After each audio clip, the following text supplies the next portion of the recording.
Hello once again and welcome to the WIHS Journal, Public Affairs from 104.9. I'm Paul Kutzmer. On today's broadcast from the Old State House Lunchtime Series, we'll be hearing about ranked choice voting, a different way to cast ballots in elections.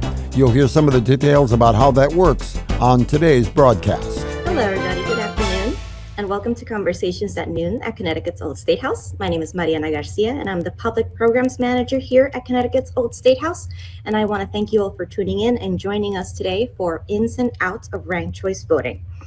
Today's program will focus on this alternative system of voting, ranked choice voting, or RCV, also known as instant runoff voting. And here to talk to us about ranked choice voting is our guest speaker, Dr. Joseph Cole from Sewanee, the University of the South. But before we bring Dr. Cole over, just a quick overview of what ranked choice voting is. So this is, as I said, an alternative form of voting, which has in the last couple of years been discussed more and more in different legislatures all over the nation, including here in Connecticut.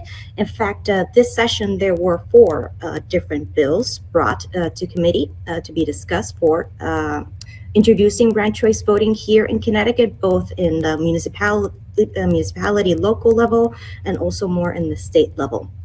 So even though these bills have not passed committee, so they will not be hitting the Senate and House floor this session, we might be hearing from them again in the future. So we do need to know and understand what ranked choice voting is and how it's being used in other elections throughout the country. So here is Dr. Joseph Cole. So Dr. Joseph Cole is a visiting assistant professor of politics at Sewanee, the University of the South, where he will be teaching courses in American government and politics, campaign and elections, conducting political science research, political behavior, and racial and ethnic politics. He received his PhD in political science from the University of Iowa, where his dissertation focused on how election administration and access affected voter turnout rates of Black, Latino, white, and young Americans.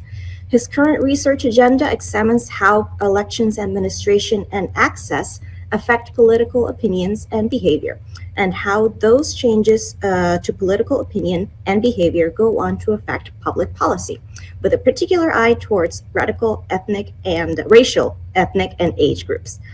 So, Dr. Joseph Cole, thank you so much for joining us today. You have the floor. Thank you for having me. So, as Mariana said, my name is Joseph Cole. I'm a visiting assistant professor at Sewanee, the University of the South. I want to thank you all for tuning into this live stream, as well as thank Connecticut Old State House for having me here for this discussion. So as mentioned today, we're talking about the ins and outs of ranked choice voting. We have a couple different things I'm going to be focusing on. First, what is ranked choice voting? How ranked choice voting works? Who uses it?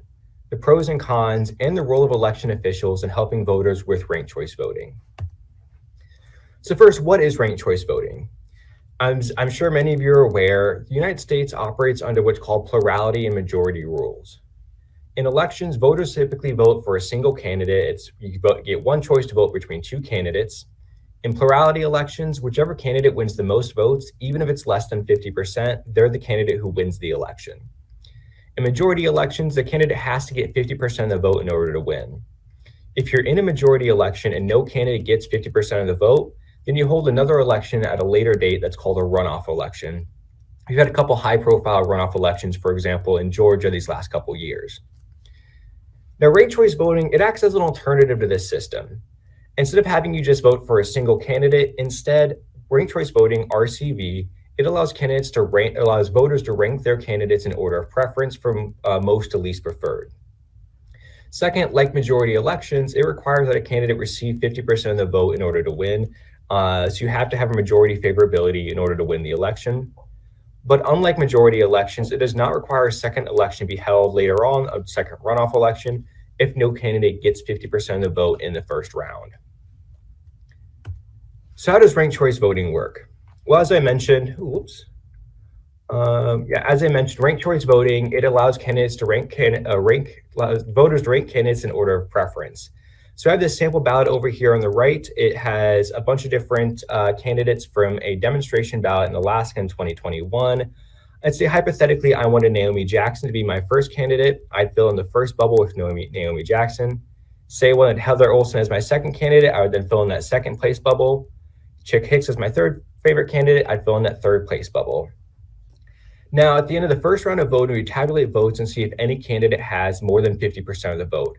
If they do, they win, election's over. However, if no candidate has 50% of the vote, the least popular candidate is eliminated. Everybody who voted for that candidate first, they have their vote transferred from their first favorite candidate to the second favorite candidate. Now, this continues until somebody has 50% of the vote. For example, if I wanted Naomi Jackson first, but Naomi Jackson was the least favorite candidate, Naomi Jackson would be eliminated and my vote would then go to the second choice candidate.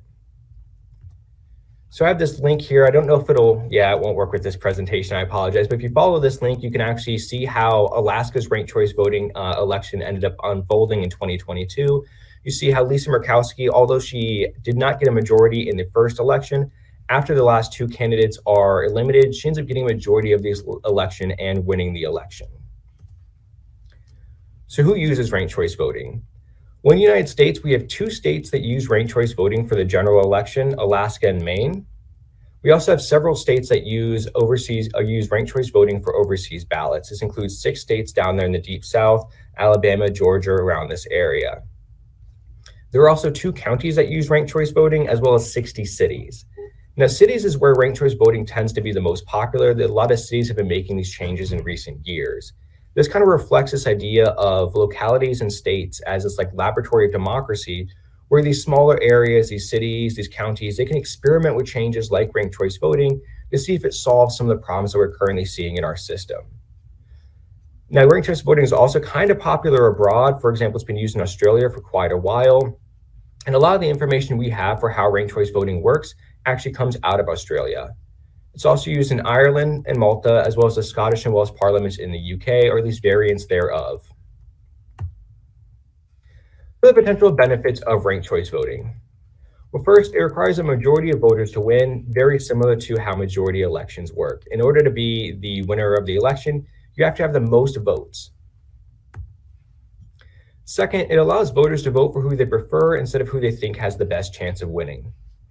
Imagine we have 3 candidates, candidate A, B, and C. Candidate A is the one you like the most. You like B somewhat, and you really dislike C. Ranked choice voting allows you to vote for A if you really like that candidate.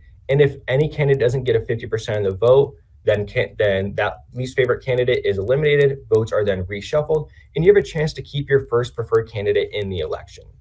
At the same exact time, if you voted for A first and you voted for B second, and anybody gets a majority of the vote, it doesn't matter who you would have voted for, A or B, this other candidate would have won all of this. So it allows you to really put your sincere preference forward. Another benefit of ranked choice voting is what's called Condorcet candidates. Now, Condorcet candidates is when the winner of the election would have won in a head-to-head match against any other candidate. So again, if we have our hypothetical lineup of candidates A, B, and C, a Condorcet candidate would be candidate A if they beat candidate B, and candidate A beating candidate C, therefore they're the most popular candidate.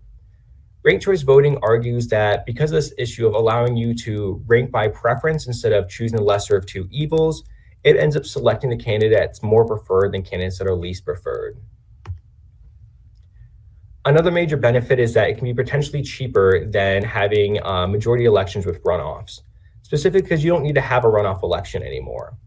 In RCV elections, you automatically reshuffle ballots if nobody gets 50% of the vote, so you didn't need to have a second election months later. In these second elections, these runoff elections can be very costly. You have to pay poll worker supervisors, you have to lease locations, print new ballots, and things along those lines. So you might be able to save some money by not having to have this runoff election. That concludes part 1 of a 2-part presentation from the Old State House series. This session and tomorrow's entitled Ranked Choice Voting. We'll have more details about how that works on tomorrow's broadcast. For further information, call us at 860-346-1049, 860-346-1049, or office at WIHSradio.org for your email, office at WIHSradio.org. The opinions expressed are those of the participants, not necessarily those of the staff or management of the station.